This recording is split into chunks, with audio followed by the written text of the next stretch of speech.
বৌমা, বৌমা, একটু এদিকে আসো। আম্মা, আপনার কিছু লাগবে? কিছু করে দিব, বলেন আমাকে। না না, কিছু লাগবে না, তুমি আমার কাছে এসে বসো। আমার ছেলে নতুন নতুন বিয়ে করেছে, তোমার মতো এত সুন্দর একটা বউ পেয়েছে। তোমাকে আমি একদম আমার মেয়ের মতো আদর করে রাখবো।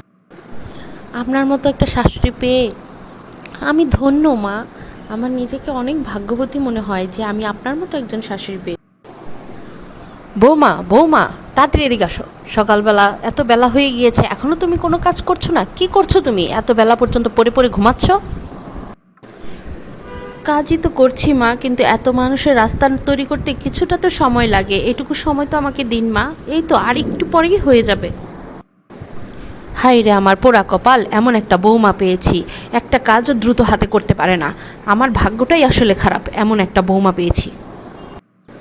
মা, আপনি রাগ করবেন না, আমি খুব তাড়াতাড়ি করার চেষ্টা করছি, প্লিজ মা, বোঝার চেষ্টা করুন। হ্যাঁ যাও, জানা আছে তোমাদের মতো মেয়েদের, আজকালকার যুগের মেয়েরা কোনো কাজ করতে পারে না। ঠিক আছে, যাও তাড়াতাড়ি রান্না করো।